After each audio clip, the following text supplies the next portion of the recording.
Namaku Rasmi, seorang janda berusia 48 tahun. Suamiku meninggal 5 tahun lalu karena stroke, meninggalkanku dengan satu-satunya anak perempuan yang sangat kusayangi, Laras. Ia adalah cahaya hidupku, kebanggaanku, dan alasan aku masih bisa tersenyum meski dunia sering terasa kejam. Namun, semua kebanggaan itu berubah menjadi ganjalan ketika Laras memperkenalkan calon suaminya padaku, seorang pria sederhana bernama Dimas, yang bekerja sebagai guru SD di kampung sebelah. Aku masih ingat hari pertama Dimas datang ke rumah. Ia datang dengan wajah polos, senyum sopan, dan pakaian yang begitu sederhana. Ia membawa sekotak kue lapis dan seikat bunga melati, katanya untukku. Aku hanya tersenyum seadanya, tapi dalam hatiku terasa getir. Guru SD? Gumamku dalam hati. Apa bisa menjamin kebahagiaan Laras dengan gaji pas-pasan begitu? Aku tak membencinya, tapi entah mengapa hatiku menolak. Aku ingin anakku hidup lebih baik dari diriku, bukan bersusah payah bersama pria yang hanya tahu papan tulis dan kapur. Ketika lamaran tiba, aku sempat menolak halus, mencari 1000 alasan agar pernikahan itu ditunda. Tapi Laras menangis di pelukanku malam itu. Bu, aku sudah yakin. Aku tahu Dimas tidak kaya, tapi dia tulus. Aku ingin bersamanya, apapun keadaannya, katanya dengan mata sembab. Air matanya menetes di bahuku, dan entah kenapa aku tak sanggup menolak lagi. Akhirnya aku mengangguk, meski di dada ini masih ada penolakan yang sulit dijelaskan. Aku merestui mereka, tapi bukan dengan sepenuh hati, lebih karena tak ingin melihat anakku terluka oleh penolakanku sendiri. Pernikahan mereka sederhana tapi hangat. Dimas menatap Laras dengan pandangan yang penuh cinta, sementara aku berusaha tersenyum meski dalam hati masih bergemuruh. Setelah mereka menikah, aku mengizinkan mereka tinggal di rumahku. Aku bilang, sementara saja, sampai kalian punya rumah sendiri. Tapi sejujurnya, aku ingin melihat dengan mata kepala sendiri seperti apa menantuku itu memperlakukan anakku. Aku ingin tahu apakah ketulusannya benar nyata atau hanya topeng kemiskinan yang menutupi ketidakmampuan. 3 tahun berlalu sejak hari itu. Hidup kami berjalan biasa saja. Aku jarang berbicara dengan Dimas kecuali kalau perlu. Bagiku, ia tetaplah lelaki yang kurang. Tapi semua itu berubah pelan-pelan sejak Laras mendapat tawaran kerja proyek besar di Jakarta dan harus pergi selama 3 bulan. Sejak hari keberangkatannya, suasana rumah menjadi canggung, sunyi, dan aneh. Hanya ada aku dan Dimas di rumah ini. 2 orang yang sama-sama berusaha sopan, tapi saling menjaga jarak.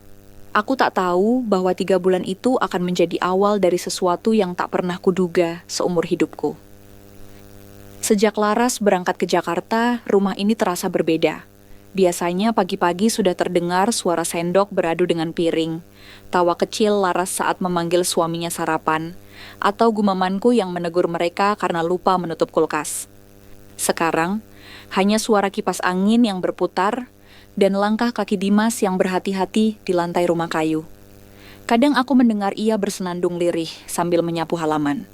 Lagu-lagu lama yang biasa dinyanyikan suamiku dulu. Entah kenapa, setiap kali mendengar itu, hatiku seperti tergerak antara rindu dan perasaan yang tak mau kuakui. Hubungan kami masih kaku. Kalau bertemu di ruang makan, kami hanya saling sapa seperlunya. Pagi, Bu, katanya sopan. Aku menjawab singkat, pagi. Lalu kami diam seperti 2 orang asing yang kebetulan tinggal di rumah yang sama. Tapi di balik diamku itu, aku memperhatikan tingkahnya diam-diam. Ia rajin, tak pernah lalai membersihkan rumah, bahkan menyiram bunga yang biasanya aku biarkan layu. Ia juga selalu memastikan aku sudah makan sebelum berangkat ke sekolah.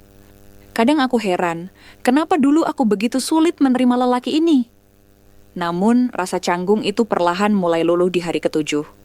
Siang itu, aku duduk di teras sambil menghitung uang hasil arisan yang belum cukup untuk membayar utang lama kepada rentenir bernama Bu Sarmi. Tiba-tiba Dimas datang membawa 2 gelas es teh. Saya buatkan, Bu. Panas begini enaknya minum dingin, katanya sambil tersenyum. Aku menatapnya sejenak, lalu menerima minuman itu tanpa banyak bicara. Tapi di hati kecilku ada rasa hangat yang muncul diam-diam. Ia tak banyak bicara, Tapi perhatian kecilnya membuatku sedikit luluh. Hari-hari berikutnya berjalan hampir sama. Ia tetap menjaga jarak, tapi selalu memastikan aku tak kekurangan apapun. Jika aku ke pasar, ia menawarkan diri mengantar dengan motor bututnya. Kalau aku menolak, ia hanya tersenyum, seolah paham aku masih belum sepenuhnya nyaman. Hingga suatu sore, ketika aku baru pulang dari pasar dan kelelahan membawa belanjaan, ia tiba-tiba berkata, "Ibu duduk saja, biar saya bantu cuci sayurannya." Aku ingin menolak, tapi suaranya tenang dan meyakinkan. Jadi aku biarkan saja. Dan untuk pertama kalinya sejak Laras pergi, aku merasa rumah ini tidak terlalu sepi. Namun di balik ketenangan itu, ada rasa yang sulit kujelaskan. Kadang aku merasa bersalah karena mulai nyaman berada di rumah bersama menantuku. Kadang pula aku takut perasaan ini berubah menjadi sesuatu yang tidak seharusnya. Tapi kupikir, mungkin aku hanya kesepian, mungkin aku hanya butuh seseorang untuk bicara, untuk mengisi kekosongan yang ditinggalkan Laras. Aku tidak tahu kalau sebentar lagi, sebuah kejadian kecil akan mengubah semuanya. Hari itu langit tampak gelap meski belum sore. Aku sedang menjemur pakaian di halaman belakang ketika suara motor berhenti di depan rumah. Suara itu membuat dadaku berdebar. Aku hafal betul suara itu. Bu Sarmi, rentenir yang sudah 3 bulan ini mengejar-ngejar aku soal utang arisan yang belum lunas. Aku menelan ludah, menurunkan ember cucian, lalu berjalan pelan ke depan. Benar saja, ia sudah berdiri di depan pagar, wajahnya masam seperti biasa. "Bu Rasmi, sudah saya tunggu-tunggu. Katanya minggu lalu mau bayar." Suaranya tajam, menusuk telinga. Aku tersenyum kaku, mencoba menenangkan suasana. "Maaf, Bu Sarmi, belum sempat. Tapi saya janji, minggu depan pasti aku..." Janji lagi, potongnya kasar. "Saya juga hidup dari uang itu, Bu. Jangan seenaknya." Nada suaranya semakin tinggi. Aku menunduk, menahan malu. Beberapa tetangga mulai melongok dari balik jendela. Rasanya seperti ditelanjangi di depan umum. Aku membuka dompet, hanya ada beberapa lembar ribuan. "Saya cuma punya segini dulu, Bu," kataku lirih. Tapi bukannya melunak, Bu Sarmi malah menepis tanganku. "Jangan main-main, Bu Rasmi. Kalau minggu ini belum lunas juga, saya laporkan ke RT. Malu sendiri nanti." Aku nyaris menangis saat itu. Namun sebelum sempat menjawab, tiba-tiba terdengar suara motor lain berhenti di depan rumah. Dimas baru pulang dari sekolah. Ia turun dengan wajah heran melihat kami berdua. "Ada apa ini, Bu?" tanyanya. Aku hanya diam, malu. Tapi Bu Sarmi langsung menjawab dengan nada tinggi. "Ini, menantumu, tak tahu diri. Utang tapi nggak mau bayar." Wajah Dimas menegang.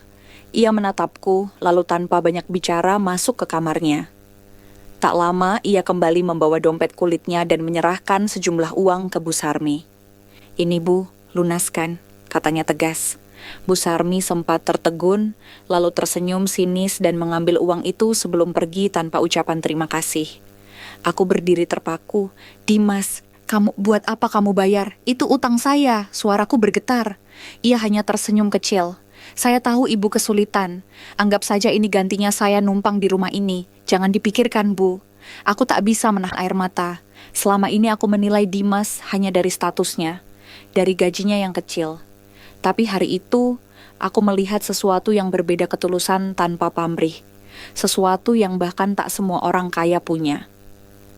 Sejak hari itu, aku mulai melihatnya bukan lagi sekadar menantu miskin, tapi lelaki yang punya hati besar. Ia tidak mengungkit apapun, malah bertingkah seperti tak terjadi apa-apa.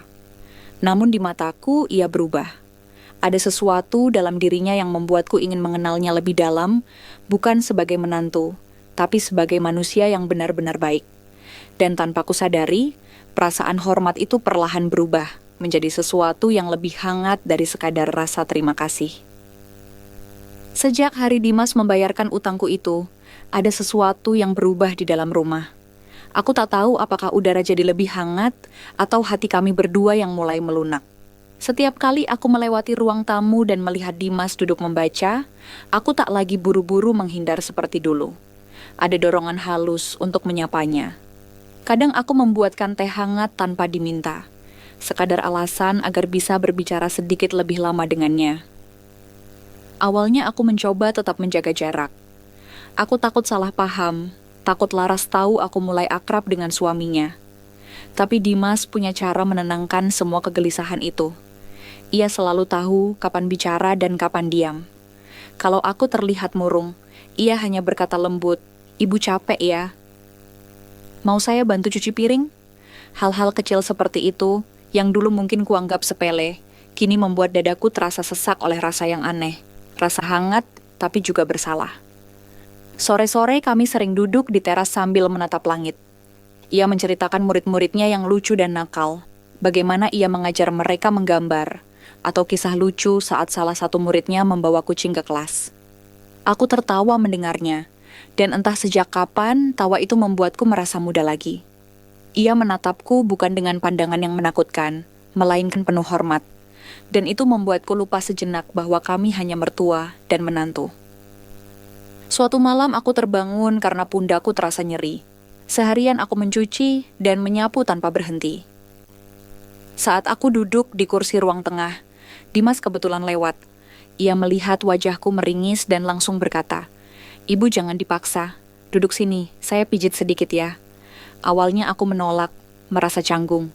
Tapi ia sudah mengambil minyak gosok dan duduk di belakangku. Sentuhannya ringan, hati-hati, tak lebih dari sekadar bentuk perhatian. Anehnya, air mataku hampir menetes. Sudah lama sekali tak ada yang memerhatikanku dengan cara sesederhana itu. Sejak malam itu, kami semakin sering berbicara. Kadang sampai larut malam, membahas hal-hal ringan seperti tanaman atau hujan yang tak kunjung reda. Rumah yang dulu sunyi kini terasa hidup kembali. Tapi di sela kehangatan itu, aku sering merasa bersalah. Setiap kali ia tersenyum, aku melihat wajah Laras di benakku. Setiap kali kami tertawa bersama, ada suara di dalam hati yang berbisik pelan, "Hati-hati, Rasmi. Jangan sampai terlalu jauh." Aku mencoba meyakinkan diri bahwa semua ini hanya bentuk kasih seorang ibu kepada anaknya. Meski jauh di dalam hati, aku tahu bukan hanya itu. Aku belum berani menamainya, tapi aku takut akan kemana perasaan ini berlabuh nanti. Malam itu hujan turun begitu deras, disertai petir yang menyambar-nyambar di langit. Aku memang tidak pernah suka hujan deras. Sejak suamiku meninggal, setiap suara petir membuatku seperti kembali ke malam itu. Saat ia terjatuh di dapur karena serangan stroke. Jadi ketika lampu tiba-tiba padam, aku langsung panik. Astagfirullah, gumamku sambil mencari lilin di dapur yang gelap gulita. "Bu, sini saya bantu," suara Dimas terdengar dari ruang tamu. Dalam gelap, cahaya senter dari ponselnya menembus ruang, menerangi wajahnya yang basah karena baru saja menutup jendela yang bocor. Kami menyalakan lilin bersama, dan untuk pertama kalinya aku duduk di ruang tamu bersamanya hanya berdua dalam suasana hening yang panjang. Suara hujan di atap terdengar seperti ribuan jarum jatuh bersamaan. Aku memeluk lutut, mencoba menenangkan diri, sementara Dimas duduk tak jauh dariku. "Ibu takut ya?" tanyanya pelan. Aku mengangguk tanpa suara. Ia lalu menggeser duduknya sedikit lebih dekat, bukan untuk bersentuhan, hanya agar aku tahu aku tidak sendirian. "Tenang saja, Bu. Saya di sini. Kalau Ibu mau tidur di ruang tamu malam ini nggak apa-apa. Nanti kalau ada petir saya jagain," ucapnya dengan nada lembut yang membuat dadaku bergetar. Aku tersenyum samar, malu dengan ketakutanku sendiri. "Kamu ini kayak anak kecil aja ngerawat ibunya," kataku setengah bercanda. Ia tertawa kecil. "Ya, memang saya anggap ibu seperti ibu saya sendiri. Kalau ibu takut wajar. Kadang orang kuat pun butuh tempat bersandar." Kalimat itu menancap dalam di hatiku. Tempat bersandar. Dua kata sederhana yang membuat dadaku terasa sesak. Sudah lama aku tak merasa punya tempat bersandar sejak suamiku tiada. Dan malam itu, di tengah suara hujan dan gemuruh, aku benar-benar merasa tidak sendirian lagi. Kami akhirnya duduk berdua lama, berbicara tentang hal-hal ringan. Tentang masa kecil, tentang bagaimana ia dulu ingin jadi dosen tapi tak punya biaya, hingga akhirnya jadi guru SD. Aku mendengarkan dengan sungguh-sungguh, dan tanpa sadar aku kagum. Dimas bukan pria lemah seperti yang dulu kupikirkan. Ia tangguh, sabar, dan punya rasa tanggung jawab yang besar. Aku menatapnya lama dan dalam hati ada perasaan yang tak ingin kuakui tumbuh pelan-pelan. Ketika hujan reda, lilin hampir habis. Aku baru sadar bahwa waktu sudah lewat tengah malam. "Sudah, kamu tidur saja," kataku pelan. "Tapi ibu takut kalau petirnya nyambar lagi," jawabnya sambil tersenyum. Aku terdiam. Akhirnya kami tertidur di ruang tamu, bibir kami mulai bersentuhan dengan cahaya lilin terakhir yang bergetar, mulai membuka masing-masing, dan menyusu seperti halnya bayi yang kehausan sembari berkata, "Kenyal sekali bu, kesukaanku banget," dengan suara serak. Sejak malam itu, setiap kali hujan turun, aku selalu mengingat suasana hangat bagai di surga di ruang tamu itu. Dan aku tahu, ada sesuatu di dalam diriku yang mulai berubah. Sesuatu yang tak seharusnya. Hari-hari setelah malam hujan itu terasa berbeda. Entah bagaimana, rumah ini kini terasa lebih hidup. Dimas semakin sering membantuku di dapur, menyapu halaman, bahkan mengajakku bercanda hal-hal kecil yang dulu terasa mustahil keluar dari mulutku. Aku mulai tertawa lagi, sesuatu yang sudah lama hilang sejak suamiku tiada. Namun di sela-sela tawa itu ada rasa bersalah yang tak bisa kuhentikan. Setiap kali Dimas tersenyum padaku, bayangan laras selalu muncul seolah mengingatkanku bahwa lelaki ini bukan siapa-siapa selain suaminya.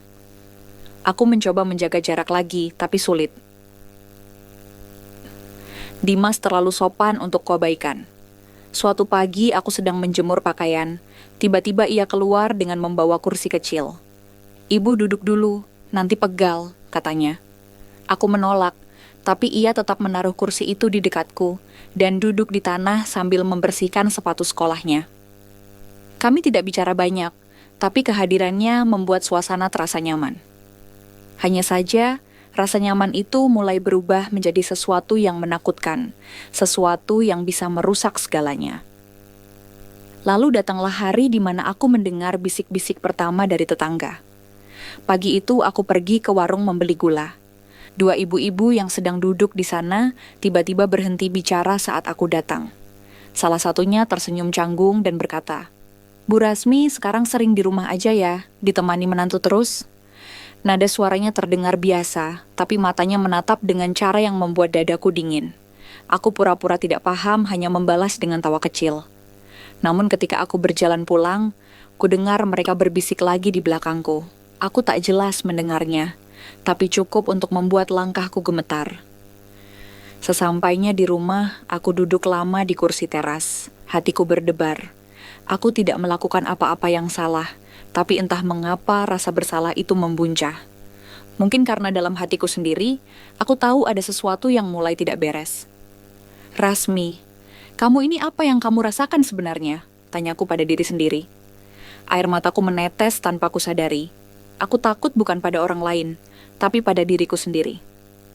Sore itu, Dimas pulang membawa sekantong buah mangga. "Saya dikasih murid di sekolah, Bu. Katanya untuk ibu," katanya sambil tersenyum. Aku hanya mengangguk, tak sanggup menatapnya lama-lama. Ia heran, lalu bertanya pelan, "Ibu kenapa?" "Ada yang salah?" Aku menggeleng, mencoba tersenyum. "Enggak apa-apa, cuma pusing sedikit." Padahal hatiku berperang hebat. Aku tahu Dimas hanya berbuat baik tanpa maksud apapun, tapi aku juga tahu. Aku mulai kehilangan kendali atas perasaanku sendiri.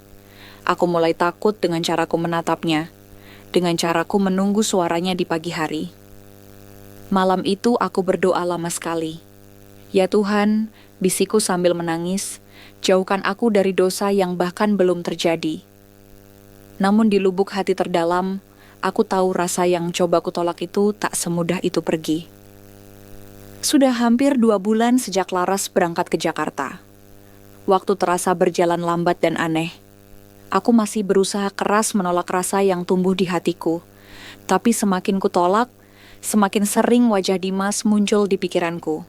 Ia terlalu baik, terlalu hangat, dan kehadirannya mengisi ruang-ruang sepi di dalam diriku yang selama ini tak tersentuh siapapun. Aku tahu, semua ini salah. Tapi bagaimana cara menghentikan sesuatu yang bahkan tak pernah sengaja aku mulai? Setiap pagi, aku mencoba mengalihkan pikiran dengan pekerjaan rumah. Aku menanam bunga, menyapu, mencuci, apa saja. Tapi entah kenapa selalu ada momen kecil yang menggoyahkan tekadku. Seperti saat Dimas menawari sarapan, atau saat ia menanyakan kabar Laras dengan tulus. Kadang aku berpura-pura sibuk agar tak perlu lama menatap matanya. Namun kadang, justru aku menunggu saat-saat sederhana itu datang, karena hanya di sanalah aku merasa hidup lagi. Suatu sore, Dimas datang dari sekolah membawa bingkisan kecil. "Ini, Bu," katanya. "Murid saya kasih untuk Ibu. Katanya Ibu suka kue basah." Aku menerimanya sambil tersenyum kikuk. Kami duduk di teras bersama, membicarakan hal-hal ringan. Aku merasa nyaman, terlalu nyaman mungkin.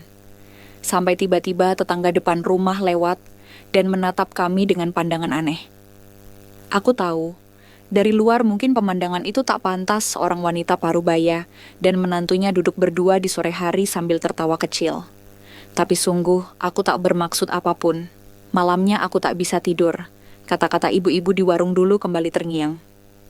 "Bu Rasmi sekarang sering ditemani menantu, ya." Kalimat itu membuatku merasa hina, padahal kami tak melakukan apa-apa. Namun dalam diam, aku tahu ada kebenaran kecil di balik rasa bersalah itu.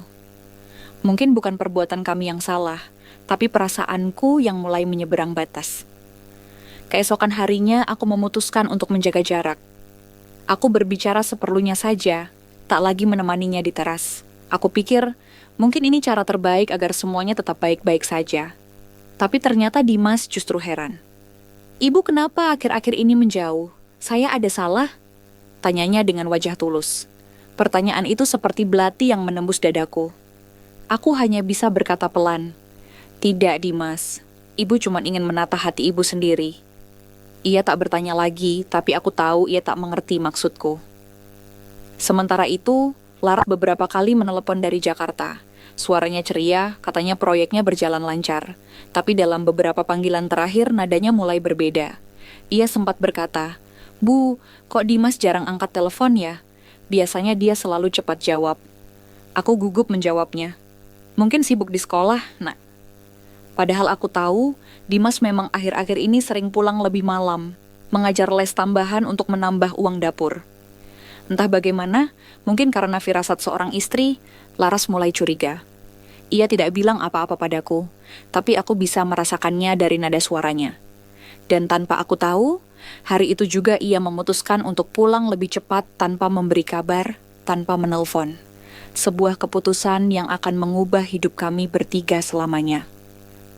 Hari itu langit mendung, angin sore bertiup lembut di sela daun mangga di halaman.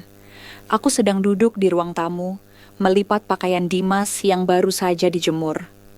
Ia belum pulang dari sekolah, dan aku ingin sedikit membantu agar bebannya berkurang. Tak ada maksud lain, hanya rasa ingin meringankan pekerjaannya. Tapi mungkin Tuhan memang sedang mengatur semuanya untuk menguji hati kami. Sekitar pukul 5 sore, aku mendengar suara motor berhenti di depan rumah. Kupikir Dimas pulang. Tapi ketika pintu pagar dibuka dan langkah kaki masuk, yang muncul justru sosok yang tak kusangka-sangka Laras. Wajahnya lelah, tapi matanya menatapku tajam, seperti menyimpan bara yang siap menyala. "Bu," katanya datar. "Saya pulang." Aku tertegun, berusaha tersenyum. "Laras, kok nggak bilang mau pulang, Nak? Ibu baru aja." Namun sebelum sempat aku menyelesaikan kalimat, Dimas muncul dari arah dapur. Ia baru selesai mencuci tangan, mengenakan kaos oblong, wajahnya basah oleh keringat. "Bu, tadi gasnya habis, ucapnya lalu berhenti begitu melihat Laras. Keheningan panjang menyelimuti ruang tamu. Tatapan Laras berpindah cepat dari wajahku, ke pakaian Dimas yang masih basah di tanganku, lalu ke meja yang penuh dengan 2 cangkir teh hangat. Segalanya tampak salah. Aku bisa melihat kesalahpahaman besar sedang terbentuk di benaknya. "Laras, bukan seperti yang kamu pikir." Suaraku tercekat. "Cukup, Bu," potongnya dingin. Saya paham sekarang kenapa Dimas jarang angkat telepon. Ternyata dia sibuk mengurus ibu. Aku ingin menjelaskan, tapi lidahku keluh. Dimas mencoba bicara, namun Laras menatapnya dengan amarah yang belum pernah kulihat sebelumnya. "Kamu tega, Mas?" Baru beberapa bulan aku kerja di luar, kamu malah dengan ibu sendiri? Katanya gemetar, air mata jatuh di pipinya. Laras, dengar dulu.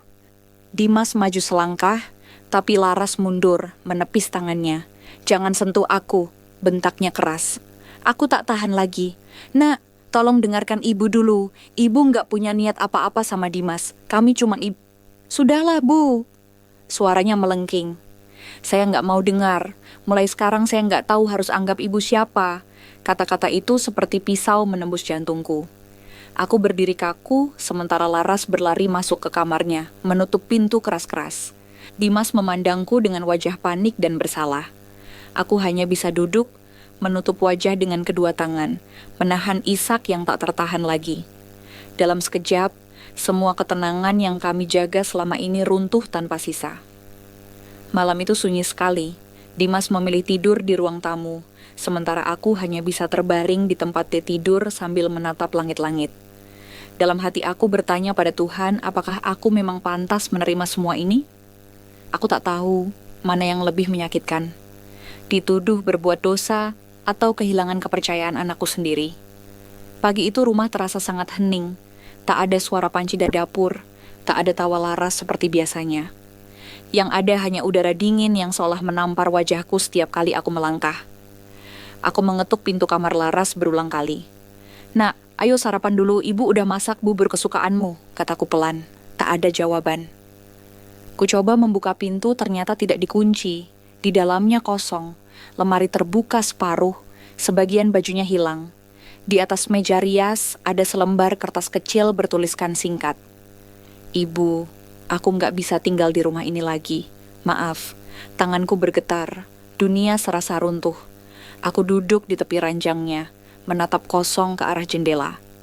Di luar, matahari bersinar cerah, tapi hatiku justru kelam. Dimas masuk tergesa-gesa, wajahnya pucat. Bu, koper Laras nggak ada. Saya barusan cari ke terminal. Katanya ada perempuan yang mirip Laras naik bus ke Jakarta subuh tadi. Aku menatapnya lama. Rasanya ingin berteriak, tapi yang keluar hanya isak kecil. Ini semua salah ibu, Mas. Salah ibu yang nggak bisa jaga perasaan, ucapku lirih. Dimas berjongkok di depanku, menatapku dengan mata merah. Jangan salahkan diri ibu, saya juga salah. Saya harusnya nggak terlalu dekat. Kami terdiam lama, hanya suara kipas angin tua yang berderit mengisi ruangan. Di antara kami ada jarak yang sulit dijelaskan, bukan sekadar rasa bersalah, tapi juga sesuatu yang masih hangat, yang membuat kami tak bisa sepenuhnya saling menjauh. Hari-hari berikutnya kami hidup dalam diam. Tak ada canda, tak ada tawa. Aku berhenti menatap matanya terlalu lama, dan ia pun menjaga jarak dengan sopan. Tapi setiap kali kami tanpa sengaja bertemu di dapur atau di teras, ada perasaan aneh yang muncul seperti luka yang belum sempat kering tapi terus disentuh. Sebulan kemudian kabar datang dari tetangga. Laras sudah memutuskan bercerai dengan Dimas. Aku menangis seharian. Rasanya seperti kehilangan dua orang sekaligus anakku dan menantuku. Aku menyalahkan diriku sendiri, tapi di sisi lain, aku juga tak bisa membohongi hati.